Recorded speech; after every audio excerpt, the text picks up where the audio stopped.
I would say one way we are trying to like, I'm not trying to onboard people like I'm some like Christian missionary out here, but like the way we're trying to do it is that, let's say you go and buy one of our samples as an NFT. Great, you're awesome. You're an official supporter. You get benefits, which I won't go into, but that sample is now unlocked to the public. So any person can go in there and make a track on our thing and not even necessarily be aware that it's anything Web3 native or anything. You can use all the functionalities of our program by not even having a wallet, which is like a major, we really wanted that to be a major function of what we're doing, or major utility.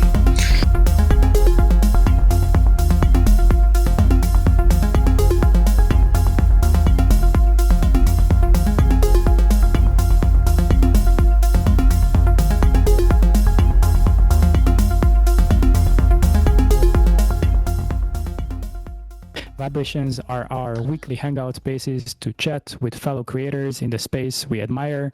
We are holding weekly collective artist dates starting with the 10th of July, which is this Sunday, where we embark on a collective solo expedition to do something creative that enchants or interests us. So everybody very welcome to join us this Sunday. Soon we will start our Symbiosis events, a hotspot for creative experiments, music jam sessions, and pixel marathons. And last but not least, our most important gathering, the RaveFaces rituals, will be the place where we will invite musicians and visual artists to contribute to the original collection of 3,303 RaveFaces NFTs. For more info, please check out theRaveFaces.com, where you will find links to our community Discord. A quick note on our giveaway, because we are doing giveaways every Vibrations. For our active participants on the Vibration Twitter space, we are giving away a couple of whitelist spots that are basically our VIP tickets to the project. To win the whitelist, please retweet the space and join our Discord and say hi from Vibrations. Once again, you can find the Discord links at the RaveFaces. Thanks for tuning in and hope you will love the show today. Today's guests are Jgap, aka Joker's Gotta Pose, founder of Floppy, a Web3 first-person video game, digital audio workstation, and old-school jungle music sorcerer. On the other end of the mic is Web3 wizard Alez, creator of Zequencer, a DAW made on Ethereum, and SporesDAO, a place to remix any music NFT. How are you guys feeling today? Really good. Whoop, good. Yeah. Amazing. To all, we would appreciate if you could retweet the space so we can spread Vibrations around the internet and have more people get to know these wonderful projects that we are gonna talk about today. Also, this conversation is open to everybody to join, so feel free to raise your hand and I will grant you a speaker role. Speaking of which, Psy Spiral is also here from RaveFaces. He's our co-founder and I'm granting you speaker rights as of right now. So there's a lot of interesting things happening.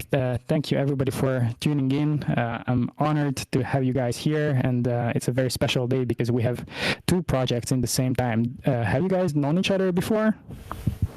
I don't think we've ever met, no. Yeah, no, but I've seen you on Twitter and I just love the vibe. Like, I just absolutely love what you're doing. Yeah, back at you. Honestly, it's cool to connect these parallel projects. It's a cool idea by Maxim. Hell yeah. Thanks. I was actually trying to get RPG. Was that RPG on this space, and I was really grinding on Twitter to get them on the project, and also on their Discord I was writing to them. Obviously I didn't want to be too pushy, but that would have been an even cooler space. Not to say that this is already not mega amazing that I have the two of you here. Yeah, but there's even more projects in Web3 who are doing these type of approaches, which is amazing to see. I just want to say, I think it's cool that we can meet up like this, and there's no like, I mean, I'm sure y'all probably feel the same way, but like, I feel like it's kind of one of the things that should be highlighted about this Web3 space is that there's not really this. I'm sure there's some people in competition with one another, but I feel like what we are doing is so different that we can help each other. Like that's kind of how I look at it, and I think that's like something that's a little bit unique. Like if we were doing this in like let's say the regular world space, it might be a little bit more of an impetus to be competitive about it, but I in no way feel that at all, which is cool. Yeah, absolutely. I agree so much with that. And I really think for music, especially, having like different ways to make music is really important. Like, imagine if all there was GarageBand, it would suck and the music would suck. So it's amazing that. What's your problem with GarageBand?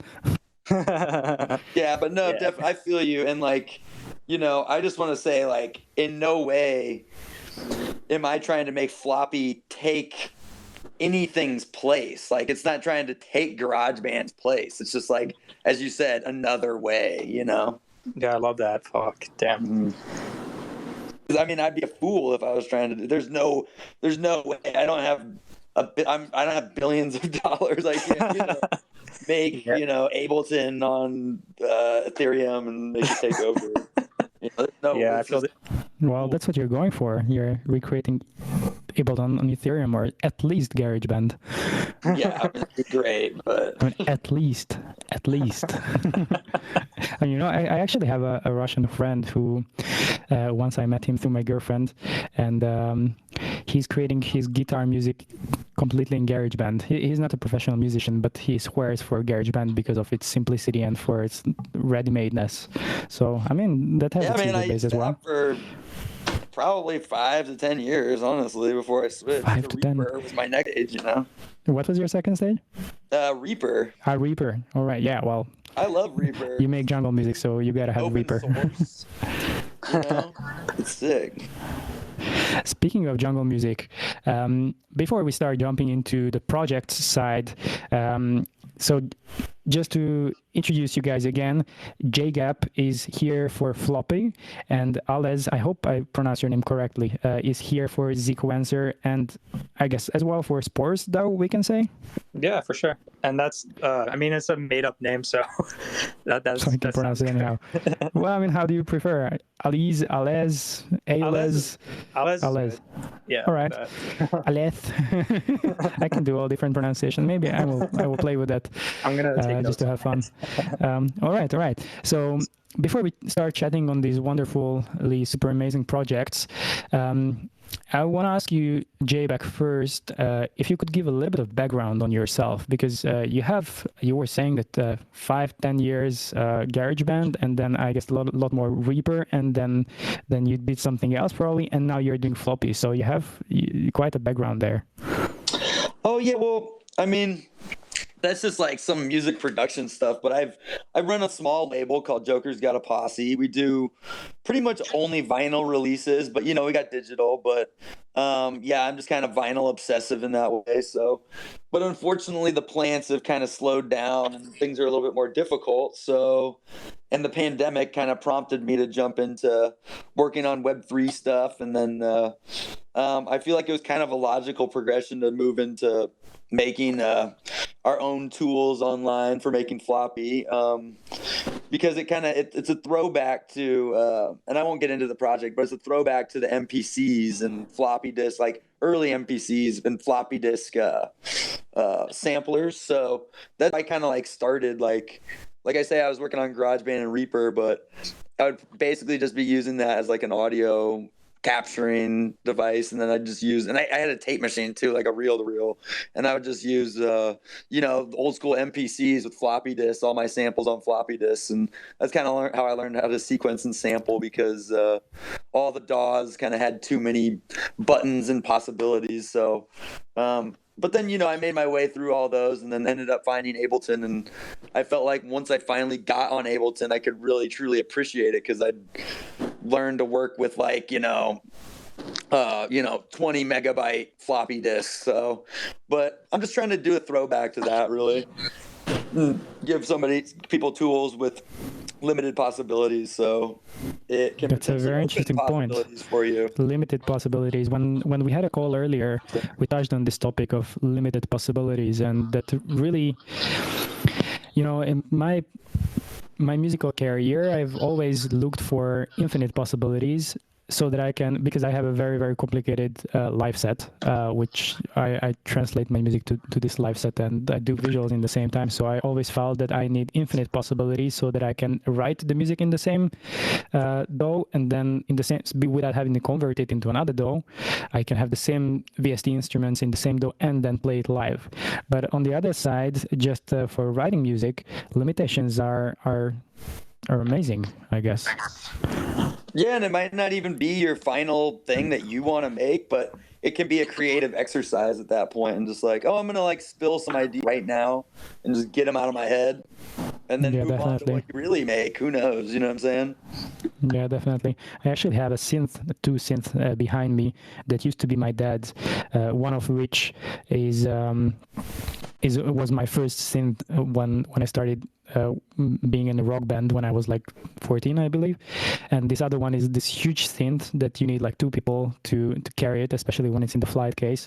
It's called the EMU DSP. I don't know if you have heard of it, but it also works with a floppy, which I sometimes take it out just for fun to see a floppy. I love EMU. Yeah, EMU's dope. Yeah, so it's an amazing synth, and it was a lot of fun. The other day, my dad came over, and he was like, "Oh my God, this synth has been in the basement for like 10 years," and like, yeah, he had a synthgasm, and then he was like, "Okay, let's see what are the sequences that I've been storing here for over the years." So he's been playing in a couple of bands. My most favorite one being Korajörum, Hungarian psychedelic rock, OG rock band, and so he put on these sequences, which are basically the songs that they recorded, and like back in the days, mid 90s, late 90s, that's how he went to the studio. That he already had everything arranged in the sequencer. He just pressed play, and his mates played over it. It's just so amazing. Anyhow. Let's talk about Floppy a little bit, and then in a couple of minutes, I think I will play some music.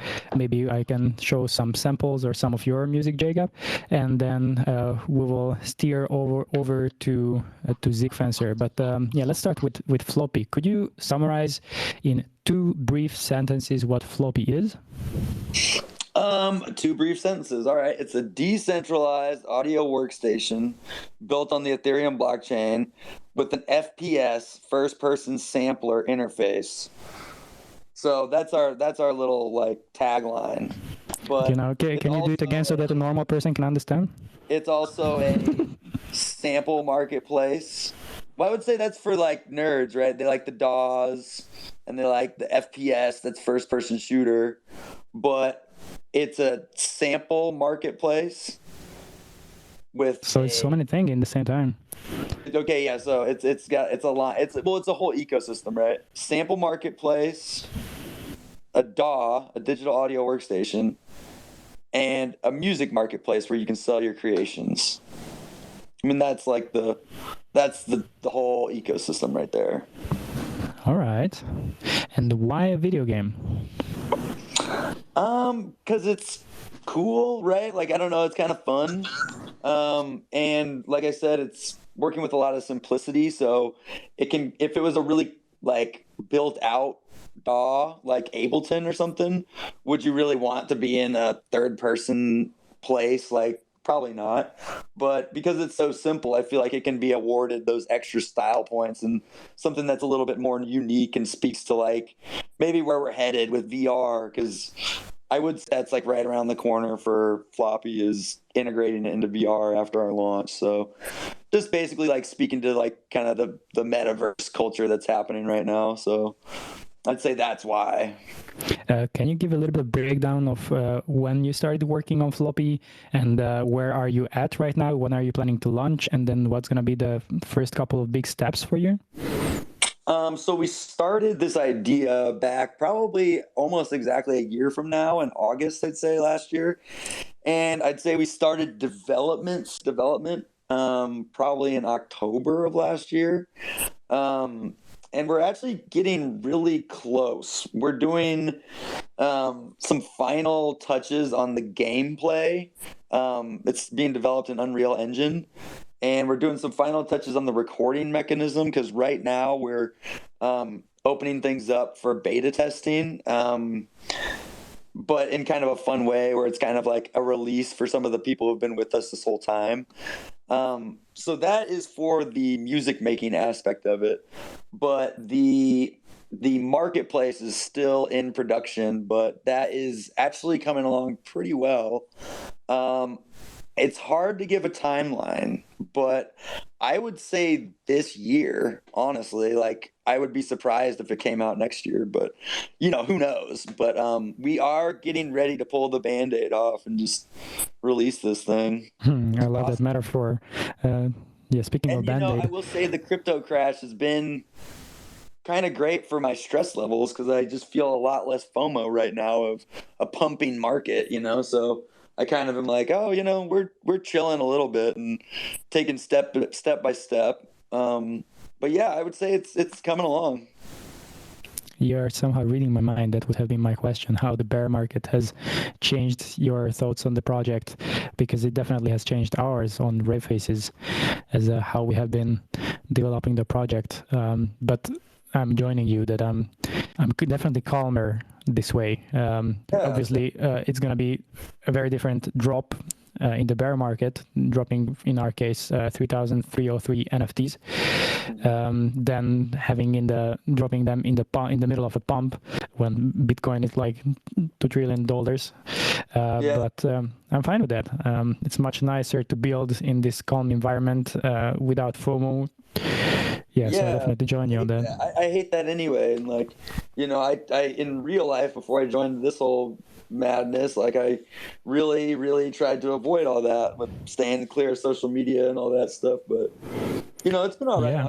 In Twitter, just with this, like, I don't usually do it in my own music and my own thing. I don't really like to put it in people's face, but it's such the language of Web3, like put your stuff in people's faces, that I can kind of hide behind that and be okay with just being like, hey, check out Floppy, come to the spaces, do this, Yeah, also. That's funny. Yeah, did you also have this experience, Alez? Yeah, I mean, it's nice that like things have calmed down a little bit. You could sort of they say that now is the time to build and stuff, and sort of you could sort of just focus on the ideas and not just feel rushed. It's just a little bit better on the anxiety. But again, on the other hand, if you need like funds, it's a little bit harder, which definitely getting into that a little bit too. Could you give a little bit of breakdown on yourself before we start talking about Zora, how Zora came to be, or how you got involved with Zora, and then, or maybe that's going to be part of the breakdown. I don't know. Is that for me? Yeah, for you, Alez. Okay, yeah. Well, I've been making Zequencer for like 4 years ish now, and it's sort of just been. And it's just been it's just like my passion project of just like doing all my creativity in one place and having it all archived on like an Ethereum test network, so it's free for me and then don't have to spend like millions of dollars to store it. But yeah, I just did that for a while, and then around last year I sort of got to the point where I realized if I want to release it, it needs to have like a way of sort of placing the artifacts, like the songs, in sort of this like common consciousness that we're having with like NFTs in general. And I was sort of just looking for an easy way to sort of like post the NFTs or like release them. And that's when I came up with, when I saw like Zora and how they have some easy tools to just send the NFTs to the marketplace and have all like the stressful stuff taken care of. So yeah, and then that when they sort of just like been really nice about like signal boosting my little like passion project, and so I just keep using them like ever since, really. So let me get back there a little bit. So you are a developer, right? Yeah. Well, I musician. I made music for a while, but also like pretty much the same amount of time a developer as well. Yeah. All right. Not trying to be mean with all this labeling, just so that we can have a starting point of getting to know you, because I really got stuck there. You were saying that something like you were building your creative passion, or putting all your creative passion into this project and building it on Ethereum just for yourself. And I never thought of Ethereum as a sort of like a cosmic hard drive where you could store your project. How is that?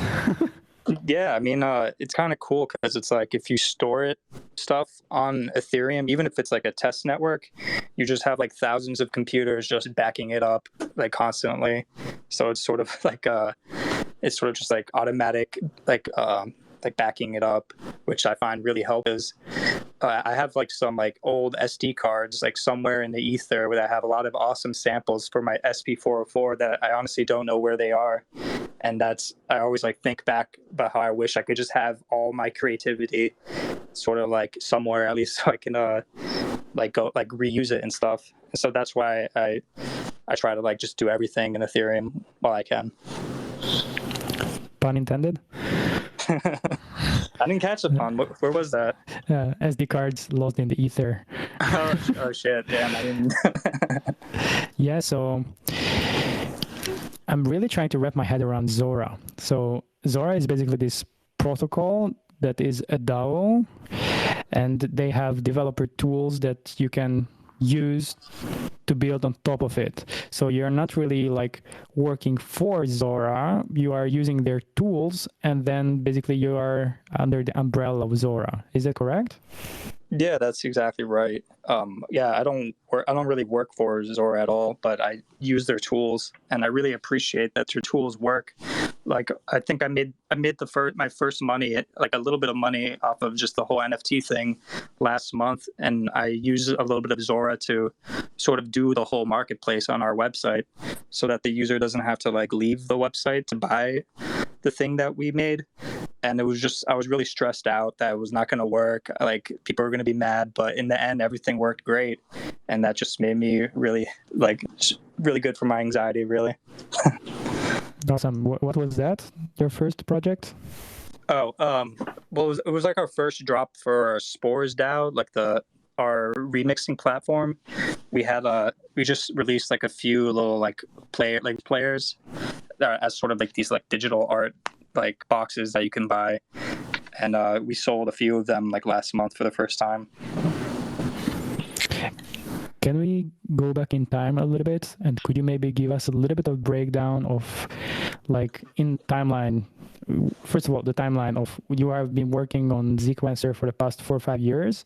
When did and 1 year ago it went like public, or you published it, and then when did Spore start, and what are these two platforms capable of? Because on the internet, on Twitter, I've seen several different posts of different visualizations inside Zequencer, I believe, which I haven't yet found inside Zequencer when I was playing with it.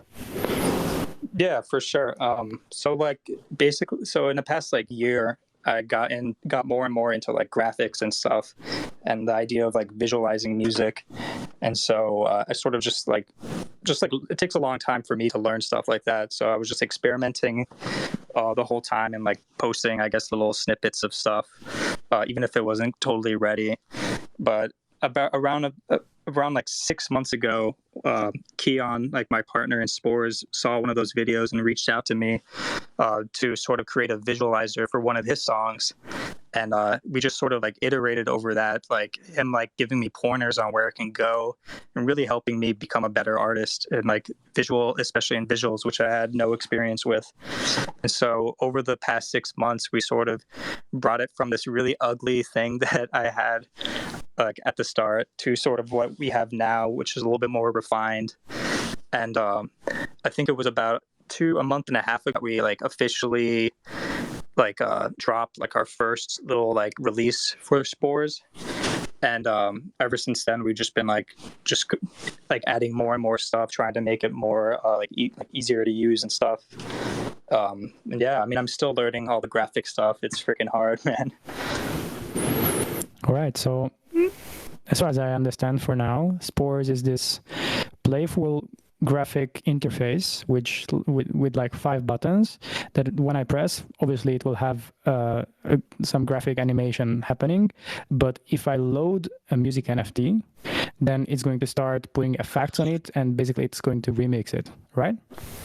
Yeah, that's right. So you can sort of drag in any other music NFT from the platforms that sort of publish like music like freely available, and you could load it into the player and sort of loop sections, add dub delay, do a stutter, pitch down, pitch up, add like different drum breaks that we've started to like add to the sample library.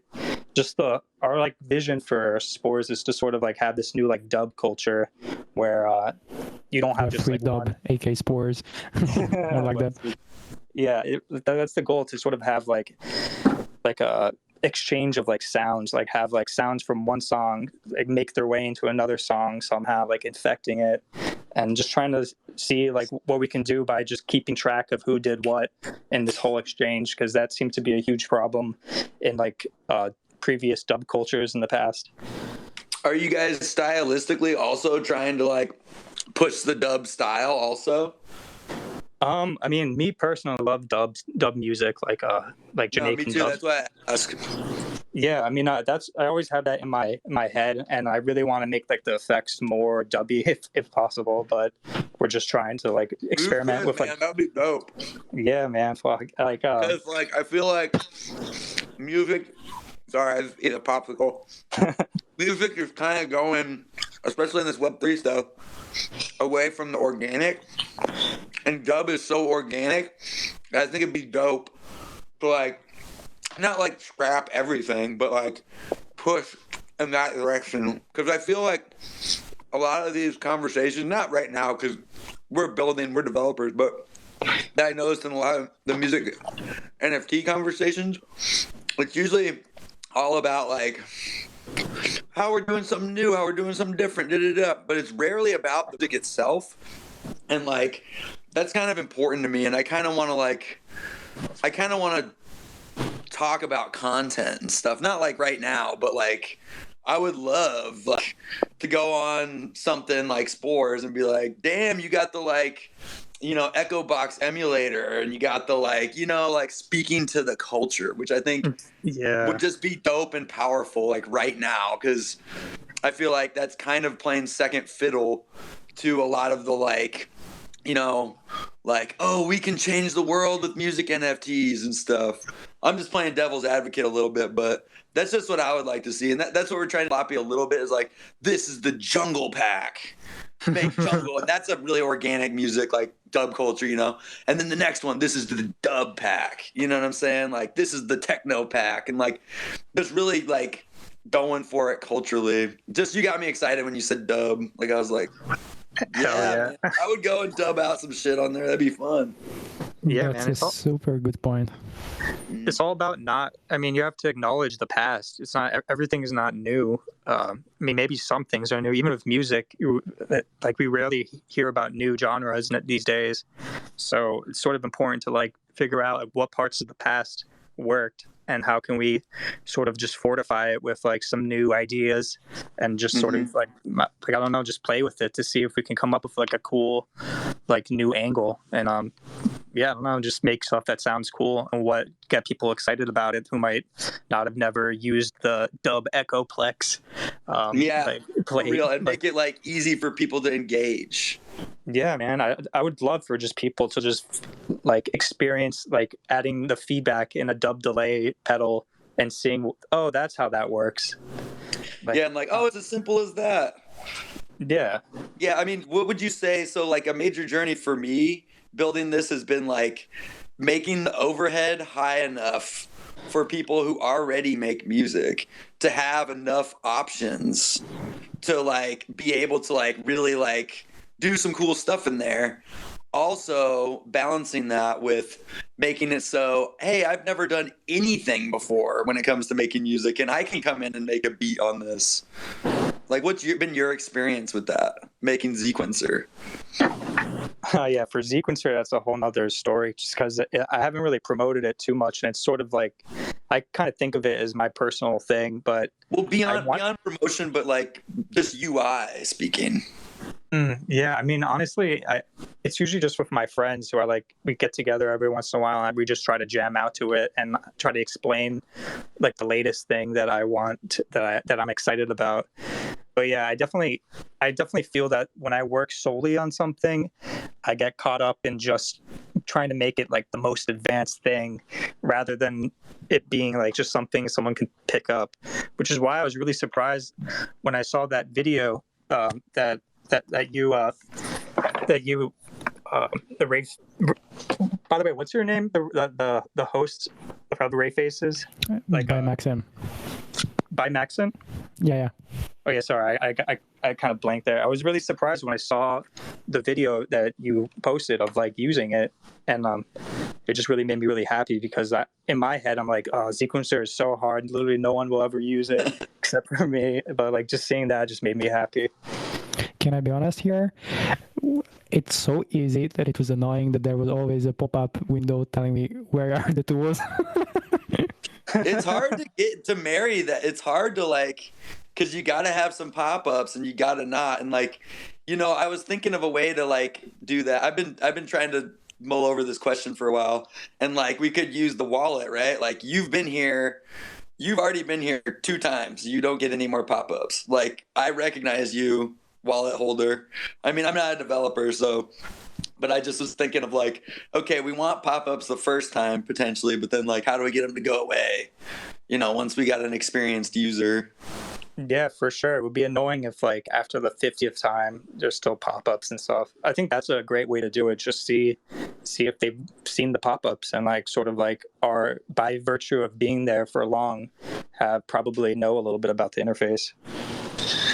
Now, can I ask you real quick, Alez, do you have a save game function on your thing yet? Or save project? Oh, save project? Yeah. So you can sort of save your sounds to like a little, like an account that you could sign up to. Though it kind of was broken for about 2 weeks that I didn't even realize recently. That's cool though. But yeah, I'm trying to think towards that, honestly. Like having a save function, because we're building out like a playlist editor right now where it's like we want it to be like, oh, you sign in with your wallet and then like you have all your projects loaded, and the way we have it set up is you record and then you go to a playlist, and it's kind of an old Winamp interface, and it's like, but I want it to be like these are all the songs you've ever made on Floppy, like when you sign in. Yeah, that would be definitely fucking awesome. Yeah, definitely do that. Yeah. I mean, you should add that so much that... Crazy. Sorry, go on. Oh, I was just saying, hopefully it won't be crazy hard, but you go ahead, by Maxim.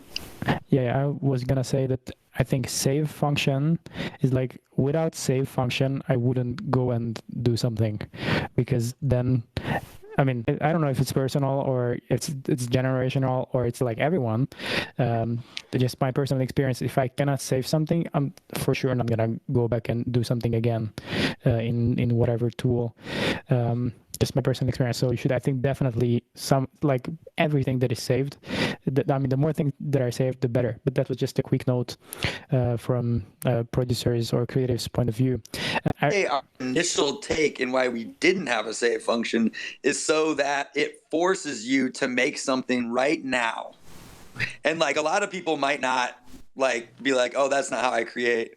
But that's one of the limitations we were trying to work with. Like, you go into this space, you make something right now. And if you're happy with it, you have to finish it right now. You know what I'm saying? Like, that's a really interesting way to do it. It sort of like forces you to sort of just be fluid and like off the cuff and not sort of like overanalyze it. For like, you got to finish it. Yeah, and that plays into the game aspect too. It's like you won the level by virtue of like finishing the damn song. Yeah, and I would say like that also for me is kind of like we're not trying to be Ableton. Like, it's like we're not trying to be the thing that you make the thing for your record. We're trying to be the thing that you make a song on our platform every day. You know what I'm saying? And mint it every day. That's awesome. That's the idea, but like But you will see what your users will demand. If this idea can go through, if that's something that you really think that your potential users would want, then definitely, it's definitely an interesting idea and definitely different from what we have today. A different approach, different state of mind. So I appreciate your bravery going with it. But I think that being said, right, I think we're going to go with the save function, particularly to save time on our pixel streaming bill. Like, that's like a major reason why. Well, maybe it can be that you can unlock the save function if you have, on quote, a subscription. So maybe like your one of the NFTs they can buy, and then they can unlock the save function. That is the move. All right, I don't want to spoil your project. No, whatever. No, it's cool. We're out here spoiling. It's all good. Yo, I have a suggestion for you for the Floppy project. You should definitely let people like mix like sort of like 2 or 3 projects together if you have like a long list of even if it's just your own music, because I feel like 100%, dude. I always get like such good ideas when I find like some old rhythm that I made in like 2 years ago, and then just like take out like the hi-hat and put like some other shit that I made today. Man, okay, so to that point, like, I think later down the road, we really want to have like a stem, like where it's like you go to a room kind of, and you have like a 3D mixer kind of deal. So it's like it will be stemmed out. At this, just going to be having like a stereo mix, but it is also in our roadmap. And this is some alpha, man. I don't tell everybody this, but why not? This is fun because we're all like on the same page. But we're going to be doing the crates room in the future. You're going to go in there and be able to, because we're making like a vinyl look to each record that you make. So you make a vinyl looking thing. So you're going to be able to dig through the crates of anybody's music that's ever been made on Floppy and throw them on some turntables and remix them. Like, that's the idea. That's so sick. Damn. Yeah, right. And I like the idea of like rarity coming up in that instance, where it's like, you know, like, or like remix culture, like, oh, Floppy number like 34, that's really the one. Everybody uses it in their remixes or something. That's dope. You know what I'm saying? Yeah. What do you think if I played some samples from Floppy, from the first Jungle Pack? Oh yeah, go for it, man. Yeah, I love that. All right, so Jgap sent me over around six samples. I'm just gonna play them one by one, I guess. All right, I'm starting to dance. The evil content pad.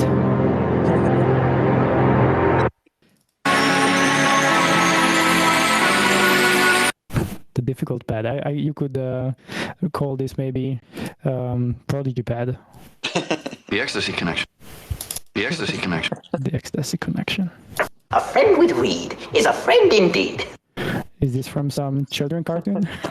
Yeah, do you know that one, Alez?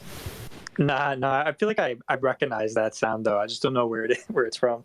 Oh my God, I was joking. Is it really from a children's cartoon? No, Leprechaun. Yeah, Trip's like, I know that.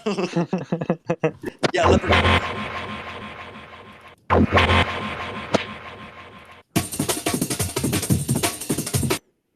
Yeah, it's a jungle pack, so we have like 100 breaks, just to let y'all. If I had your sample pack when I was 14, 15, 16, I would have already changed the world, you know. Yo, what I was doing... honestly, I use it in a lot of my productions now. It's from my friend, and I just told them, make a sample pack with 1,000 jungle samples, and I use it all the time when I'm making music, honestly. It's pretty dope, like as a sample pack. That's fucking awesome. Awesome. I want to steer the conversation back a bit towards something that we were talking about, and I think that's a very, very, very important topic. First of all, a very nice metaphor that I found in the conversation between D.A.W and Ethereum and Web3. D.A.W culture being this, everybody sharing their shit and and remixing other people's lines, and with vinyl you just put the bass and you just put the drums, and then you rap over it or whatever you do. And that's very similar with Ethereum and the open source idea, that you just take, I don't know, Uniswap, and then you do a XYZ swap, and then somebody takes Uniswap again and then does another swap, and this whole open source idea. And the same with music NFTs, that somebody is doing Bored Ape, and then the next person is doing Interested Ape, and the next person is doing Bored Panda, and then yeah. So DAW culture and Ethereum somehow really resonated with me, and a very important, that was the fun part. The very important part that I wanted to get back to is when you said Jungle Pack. And I didn't realize this the first time when we were in the Songcamp call, that you said Jungle Pack, and that's when you got me. I think not when you showed the project, which was, by the way, an amazing presentation of how it will look, and the first person game. And when I checked your website, the music and the animation really caught me. But that's when you bought me, really, when you said Jungle Pack. And get to the part why this is important. So 2 weeks ago, I believe, or 3 weeks ago, I was chatting on this space with Styx NFT, who is also a music NFT project. They're going to do IRL events, and that's really dope. But one of the things we have been talking about is that we really have to drop the technical side so that average people can onboard. And we shouldn't talk about NFTs. We shouldn't say Web3. We shouldn't say 3-letter, 4-letter acronyms. We should say music. And then again, we were talking with Alive Music, who is a super amazing, talented guy doing this platform that is going to be a 3D environment for musicians to release their music on, and you can have a builder, and then it's just super dope. Check it out, 8.live. That's how you can find them on Twitter. So he was also talking about this, that when we talk about the technical side, you just lose the average person, and the average person is not evil. She should be included in the music, the art that is happening here, regardless of technology. And just wanted to emphasize that when you said Jungle Pack, that's when you bought me. That's really important. When you say dub, that's when you two guys connected. No, it's true. That's a great point. No. I think oftentimes we don't talk about the content, and that's when I get lost as well, because like I'll be in certain Discords or something, and I just don't really like the music that's going around, so it's hard for me. And there's not a lot of Discord around the music, or discourse around the music. And like when I get together with my friends in real life, that's what we talk about. Not just music, but if we're talking about music, we talk about this song is because this. Oh, I love this song. You should hear this, Yeah, it's not sick because it was an Ethereum or Solana NFT. It's sick because you dance for it. Yeah, again, want to steer back to my comment. When I asked you to introduce your project and you started going down the acronym route, I think all of us have to rethink of how we can communicate our projects regardless of what they are. Specifically if they are a DAW, if they are, an NFT collection.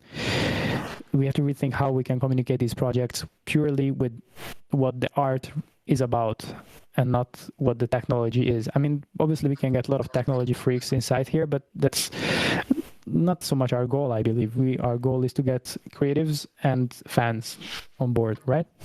Absolutely. Yeah, definitely. I feel like the only place that I really ever talk about it is with, the music technology folks. Because, I mean, I mention it to my friends. I don't really ever mention it's Web3, really, because, I don't know, it's kind of a sore subject in real life. Like, nobody really wants to talk about that shit. Like, yeah. and in these spaces, it's kind of all people want to talk about. So your point's really well taken. It's like, I think that we, as being these, like, music technologists, need to steer away from that. You know what I'm saying? Yeah, definitely. It's easy to get sort of encouraged to just talk in the acronyms, and everyone's excited about the NFT side of things versus the more relatable side of things. But I mean, if we want there to be actual culturally significant releases on Ethereum or wherever, we need to bring a lot more people in. Yeah, but I mean, that's kind of a double-edged sword too, because it's like, then you're like you in no way give me this vibe at all, but like trying to bring people in, and people are really not trying to hear it, like, you know. And if you're speaking in these acronyms, you know, but I'll go into these other discords sometimes of like, you know, jungle music producers, like a whole discord of them, and nobody wants to check this out.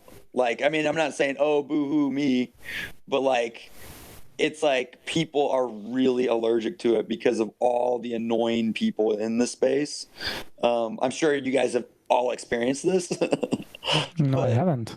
Oh, you haven't? Like, oh, it's just people hate. They fucking hate NFTs, crypto, Why? Web3. Well, you know, I think it's because it's like, I think people are frustrated with a lot of bad art being made, not in crypto and Web3, but just in general. And this is almost like the coup de grace, like, oh God, like a picture of an ape. Like, that's this art really has like gone in the toilet. And not to mention, like, when people imagine crypto bros, it's somebody like, I'm doing this because I don't ever want to get a job again. I've worked every job under the sun, and the pandemic hit. I'm not saying, oh, I'm awesome. I'm just saying, I think a lot of the people that people envision don't need a job, and they're like stockbroker type people, and they're just like annoying shitheads that are just trying to get rich at other people's expense. Like, I would say that's the like common perception, or else you don't care about it. Like, I think Leonardo is raising hand. What's up, guys? How's everyone doing? Hi there. Super interesting conversation, and I actually agree a little bit with Floppy about people hating NFTs, because I recently experienced something like this, because I'm a music producer, mostly like techno stuff, and I'm working on some projects that I'm building like a 3D animation with it, with some of my tracks, and I went to reach out for other artists to collaborate, right, to 3D artists, and I sent them a message. This is one of them, and he actually, you know, sent me back, and he's like, oh, I saw you're not a scam through your page, because most of the people that come to ask for any kind of collaborations, they're mostly are scams, you know. So I think this is one of the reasons people like kind of like hate NFTs. And the other, it's, he said, yeah, like you get in like OpenSea, and there's like 100 million projects of the same names, you know, the same type of art, pixel art or whatever it is. So I think that pushes away a little bit like people from the scene. And also the names, yeah. What are you guys like? You know, oh, I'm a Web3 musician. I'm this, I'm that. You know, I think music. I got into this space just to you know, start making more money on my music, to actually build the live show that I want to, with like audio visual and stuff like that. And I mean I love it here, but yeah, I believe we can do better in bringing people in, for sure. Thanks for sharing. I want to get back to your question. So I get why people can feel disgusted with the scams, with Ethereum destroying the planet, all this bullshit, obviously, that is coming through the mainstream media.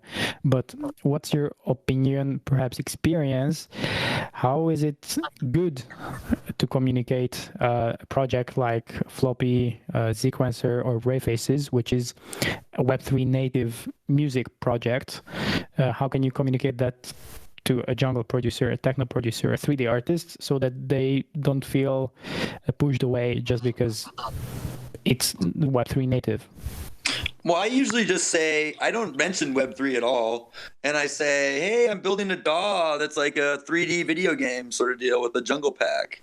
You know, like, depending if I'm talking to like jungle producers or something like that. If I was talking to a different set of producers, I might say, oh, I'm making this DAW 3D interface that you can go into on a website, like open world, with sample packs, and not mention the jungle. You know what I mean? Just, I don't know. Like, that's how I would do it. I actually did kind of the same, you know, when I started reaching after, you know, I spoke with this guy I'm working with now. for my project, I started like reaching out to other artists to collaborate in other projects the same way, just like, okay, this is my music. If you enjoy it, I'm actually trying to build a project. I want to add art with the music.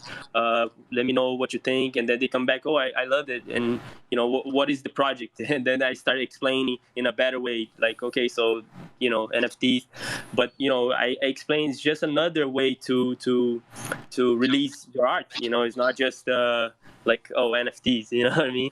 And you're not going to get like millionaire in flipping monkeys or something like that. It's just, you have to put in the work the same way as you would do on Web2. But it's just another way to do it, another option.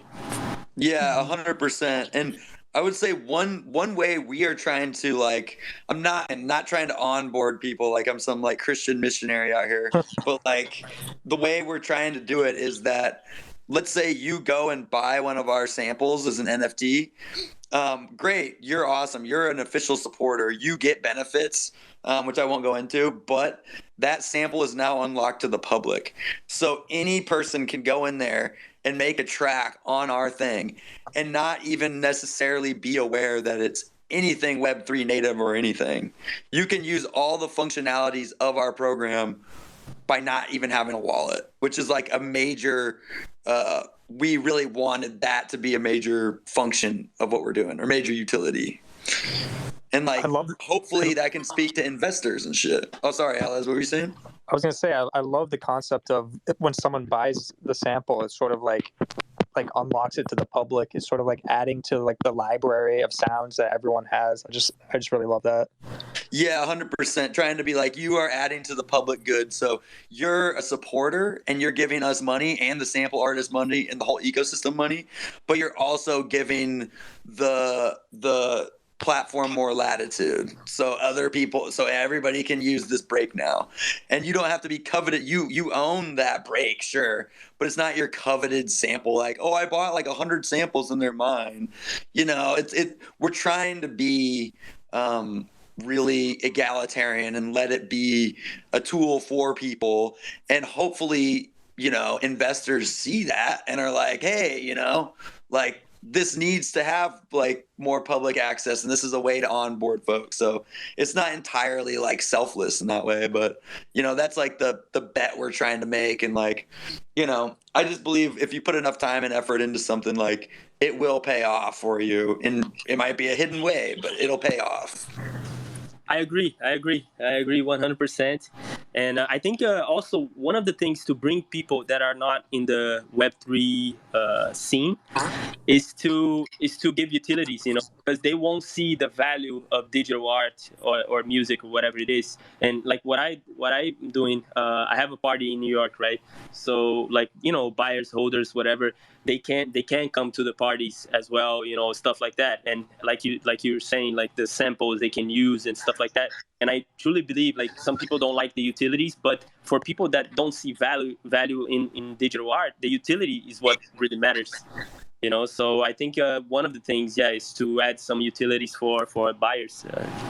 No, 100%. And then our language, like, I think where people get like burnt is like on Twitter when you have the like think boy like Web3 folks being like utility, and it's kind of like, well, maybe if we say like, if you get this, you get this, and like, like not even the word utility used, like just going back to what we've been talking about. This is a good little like powwow though, to figure out like how we communicate this to folks to make like people excited about it, because we all speak this language, but not everybody does.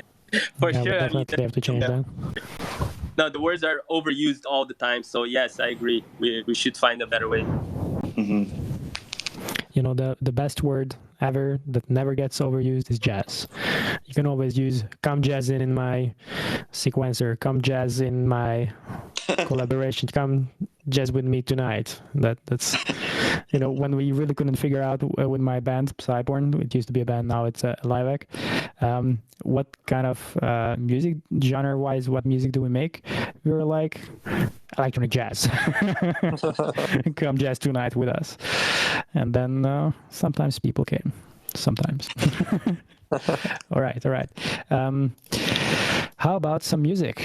We are really approaching the end of today's wonderful conversation. I was thinking to close with a song, perhaps one from, I will play, I think, one from Alez, and then we're gonna have some closing thoughts, and then I will outro today's meeting, today's space, today's vibration with Jgap's music. How does that sound? Nice. Love it. Sad, Okay. man. Yeah. All right, so I'm gonna put Latin Rhythm from Alez. Would you like to say a few words before I play it? This was a song that I made in 2019 before I came up with the time stretch, and I sort of like on Zequencer, and I'd like to sort of dream of that era when things were simple, and it was just a sampler, and this is sort of like a nice artifact from that time. Yo, you got time stretch on Zequencer? Yeah, for beat match, like sync time stretch stuff. Oh, nice. Can you like trick it out and like destroy stuff like that? Oh hell yeah! You could put an LFO on the time. Like the rave. Man, maybe one day we should like combine forces, but who's? Hell yeah, nice. I mean, right? I don't know. I time stretch a lot with the juggle shit, so. I'll give you my time stretch algorithm whenever you want. It's mad easy. Oh hell yeah! Okay, all right. Now we're talking. All right, we got this. Okay, awesome. So, ladies and gentlemen, let me present you with Latin Rhythm.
Oh yeah.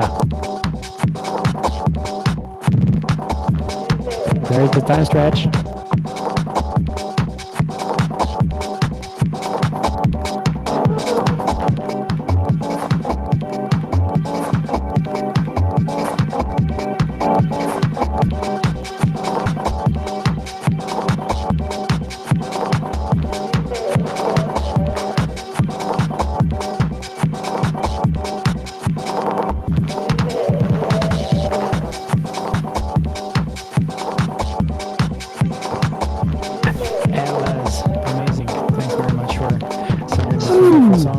Which represents the old era of Zequencer. Amazing. Yeah, outro. Let me hit my outro speech. First of all, thanks everyone for tuning in. We are giving, as RaveFaces, we are giving whitelist spots away, which is again some stupid word that we should get rid of, but I already said it. So, okay, let me rewind. So we are giving away backstage passes to RaveFaces. So if you wanna live with this wonderful backstage pass, please join our Discord and say hi from the Vibration Twitter space. You can find our Discord on the Twitter link, and also you can just head to ravefaces.com and you will find the Discord join link over there. So that was one thing that I wanted to say. And if you like we talked about here, please check out Jgap's project Floppy Digital on Twitter, and Alez's project Zequencer, that's Zequencer starting with a Z. And also this Sunday we RaveFaces are holding our very first collective artist date, which is our second type of gathering where we embark on a collective solo expedition to do something creative that enchants us or interests us. So basically, it's a creative co-working space. You will find this event on our Discord. It's going to be a Sunday, this week Sunday, actually every Sunday, same time as the Twitter space. So hope some of you perhaps will find it interesting and will join us. To the outro, a quick question to Floppy and to Alez. What are the upcoming milestones the next weeks or months that we should pay attention to? Let's start with Floppy. Well, okay, this month, and I'm giving a little bit of alpha here, but I've been dumping it on certain Hashtag alpha. Hashtag alpha. We're doing an Airtable right now to gather people's wallets and music that they make so that we can do gated access for beta testing for the platform. And that's going to start July 18th, but I've already been kind of dropping it around if you really want to look for it. It's definitely in the Song Camp Discord, and it'll be in the Floppy Discord as of today. I'll drop it in there. And if you sign up, you can be one of the first testers and be some of the first to make music on the platform. And we will potentially put you in our first mixtape. So there you go. That sounds amazing. Can you maybe drop it to the RaveFaces Discord? Oh, yeah. Let's do it in the RaveFaces. Yeah, for sure. Definitely. Amazing. So what about you, Alez? What are the things coming up for you, perhaps personally, or for Zequencer, or for SporesDAO? So for the past few weeks, I'm mostly focused on Spores, and we have coming up, we're going to try to have a build your own Spore mint event where you could sort of like dial a few like visual knobs and sort of build your own device that you could personally own and can load different NFTs into. And I'm excited to finalize the smart contract for that. Real stressful, but it's going to be, I'm really excited. So that means that I'm going to be able to choose the effects that I'm going to use to remix a song? It's actually mostly for the visuals, but I actually think that's an amazing idea. It would be cool for people to be able to be like, I want to like a specific kind of reverb, but I think that would be a little bit more down the line for sure. Just because my experience with the Spore was that whenever I loaded a new song, it always like randomized the effects, and then that's what I could play with. Okay, interesting. Well, isn't it like that? Or maybe I had a bug the program. Because it's supposed to be always the same effects. Yeah, I think the sliders are supposed to be like the same. Then maybe it's my bad. Maybe it was the same effects just because it was different songs. Then I thought that it's different effects. Anyhow, it sounds amazing. Is this the psilocybin that you're talking about? Well, it's going to be for a new song by Keon.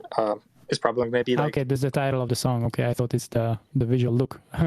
It's called psilocybin. Yeah. All right. Thank you, everyone, joining our Twitter space. We are going to be here every week on Tuesdays with wonderful guests such as Jgap's Floppy, or Floppy's Jgap. Yeah, that's how I should have said it. And Zequencer's Alez. I was by Maxim for RaveFaces. And next week, we are going to be talking with Rory from Bitwax. And I'm going to outro today with a song from Jgap titled Verve. Would you like to say some closing words about the song before I play it? Not really. No. It's a mashup. Got some chops in there. All right. Be prepared for some chops, ladies and gentlemen. We got chops. Thanks everybody for joining. See you around next time. Yeah, peace, y'all. Nice meeting you guys. Yeah, it was awesome. I really enjoyed this. Let's connect.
That's it. Drop the bass.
Thanks everybody for joining. This was the RaveFaces Vibration 6th edition this week. We are gonna be back next week with another one with Bitwax. See you then.